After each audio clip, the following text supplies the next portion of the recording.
Hola Agustí, muchas gracias por aceptar la entrevista. Muchas gracias. Empezamos.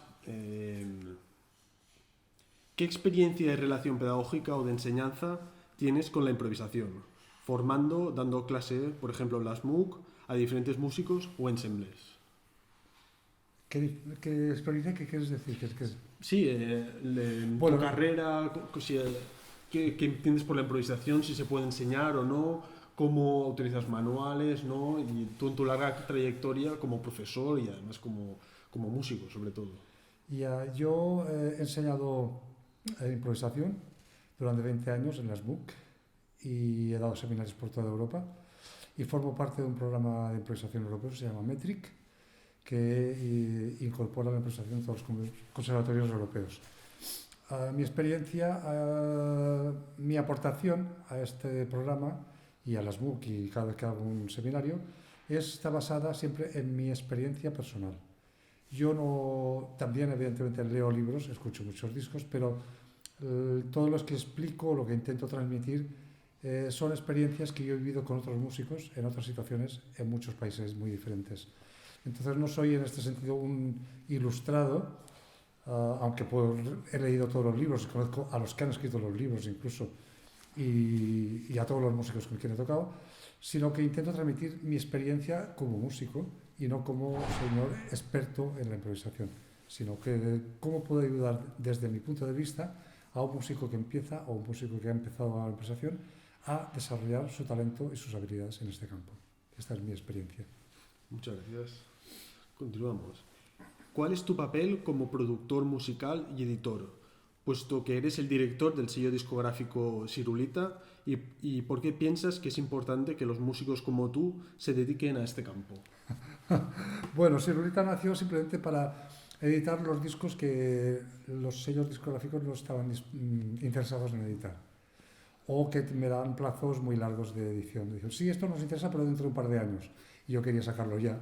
Y dice, bueno, pues ya lo saco yo. Es así de sencillo, es muy básico, todo lo mío es muy básico. Y entonces simplemente lo que he hecho es editar a discos míos con gente con quien he tocado, que creo que son músicos muy válidos. Y luego también he grabado muchos solos de jóvenes músicos, de gente que podría ser mis hijos por edad, y simplemente para ayudarles a posicionarse en el panorama musical. Porque cuando tienes un CD a solo, es más fácil acudir a festivales, a programadores, a periodistas y que tengan más visibilidad. Entonces yo he apostado por una serie de gente que en su momento no eran nadie, eran desconocidos. Yo los conocía porque habían sido alumnos míos o me había relacionado con ellos de alguna manera y creía que dada mi posición, podía ayudarles. Y es lo único que hice, saqué un disco y a partir de aquí, pues cada uno ha hecho su carrera, claro. Muy bien. Eh, ¿Cómo te iniciaste en la libre improvisación? Ya que fue hace tiempo y no era una música tan conocida y difundida como es ahora. ¿Cuáles han sido tus contactos internacionales con músicos de todo el mundo en los que has colaborado y que eran de generaciones más tardías, como Derek Bailey, Evan Parker, Bargay, etcétera? Bueno, yo toda la vida he improvisado.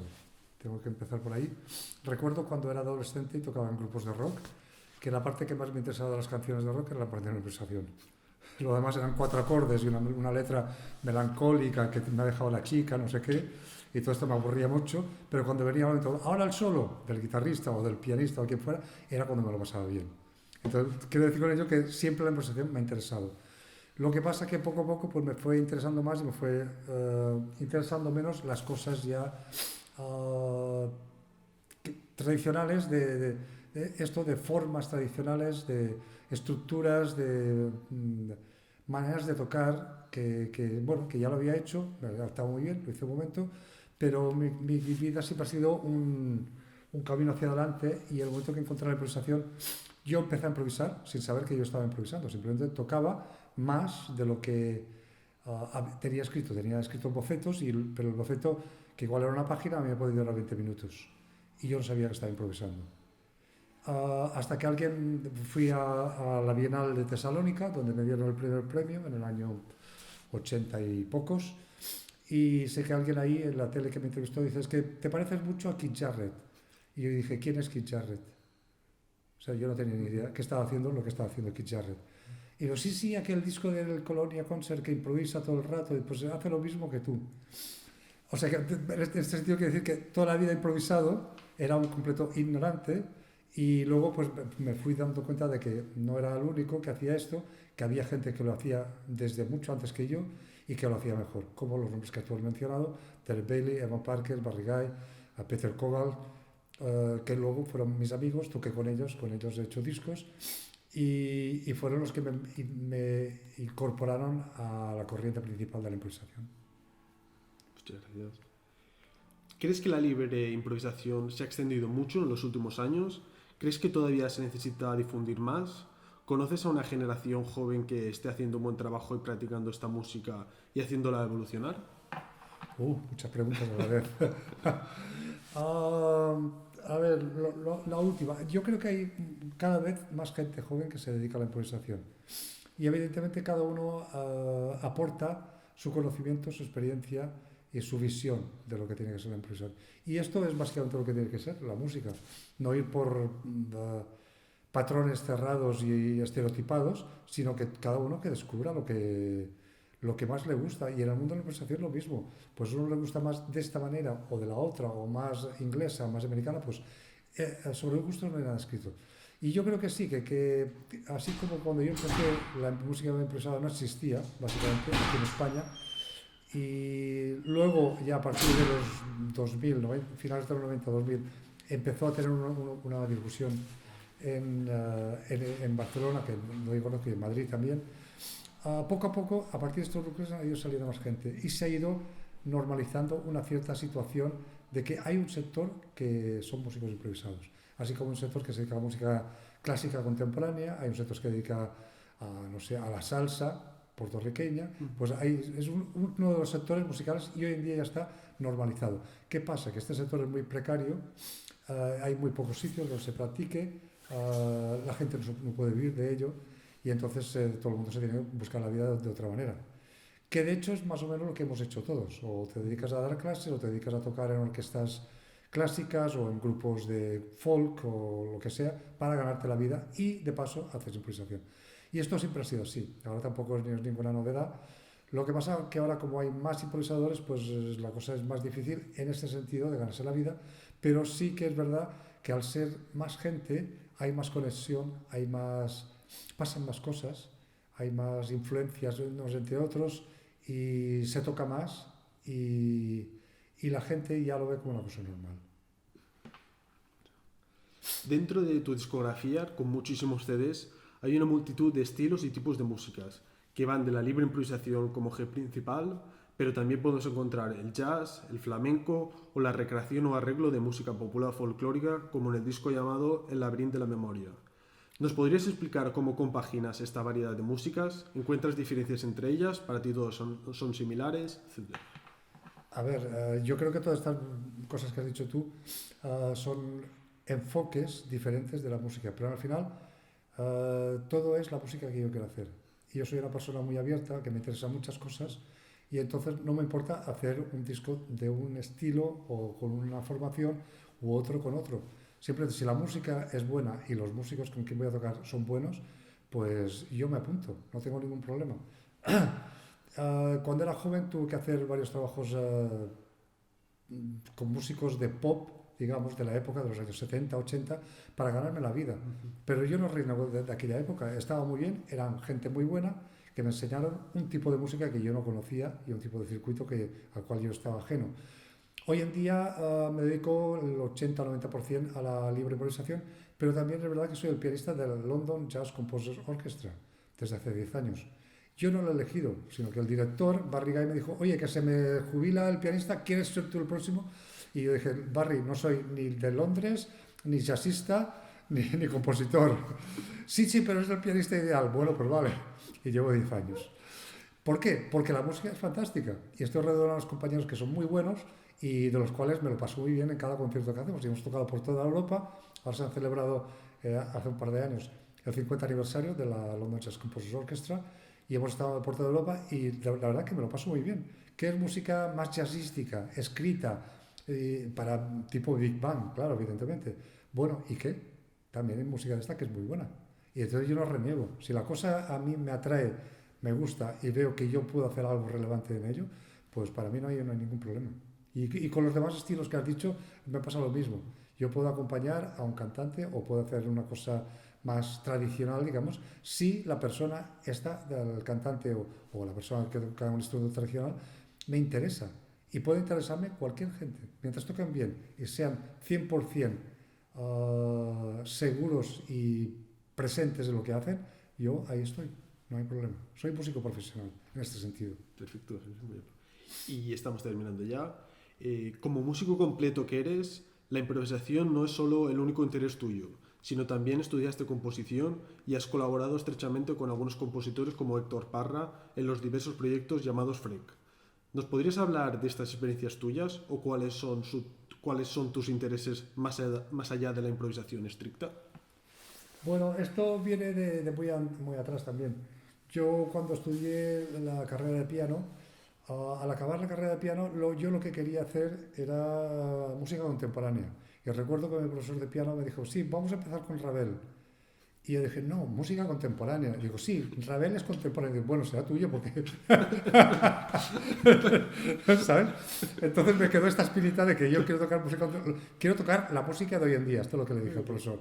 La que se hace hoy, porque es la de hace un siglo, ya la sé tocar, está muy bien, muy bonito, tal y cual, pero quiero ver qué hacen los de hoy en día.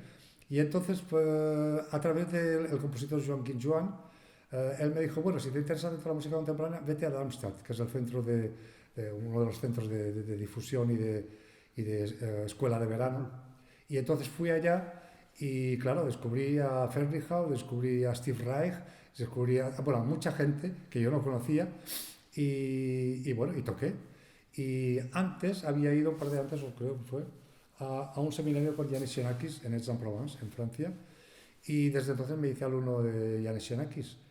¿Por qué? Porque la música contemporánea me ha interesado siempre y la he seguido, más o menos, tampoco 100% como los especialistas, pero sí que la he seguido y sé quién es Arvo Part y sé quién es, bueno, todo el mundo. He hablado con Ligeti, he hablado con, o sea, mucha gente que para unos son nombres, para mí han sido personas que yo he tenido delante y con quien me he podido comunicar y que me explicaran por qué haces esta música, por qué este compás es así.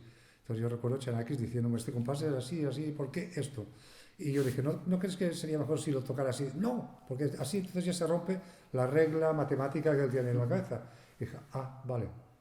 ¿Sabes? A mí me interesaba esta relación de compositor-músico y no que sea una cosa que viene del pasado y que no se puede, es intocable y que no sé qué. Otros compositores sí que me han dejado jugar más con las partituras. Por ejemplo, Héctor Parra, que ha hecho una partitura que está delimitada, pero tiene un cierto margen de libertad de interpretación.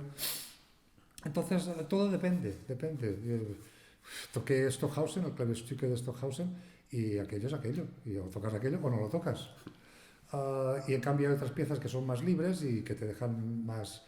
A mí toda la música, si me llega, y este es el único principio que he tenido siempre, que la música me llegue y me interese y digo, yo quiero tocar esto, o yo quiero tocar con este, o yo quiero tocar la música de este.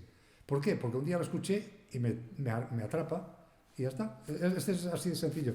No es porque haga un estudio de qué hay que tocar hoy en día, no. Un día escucho algo por la radio o por la tele o un concierto y digo, hostia, esta pieza me ha encantado, voy a investigar más.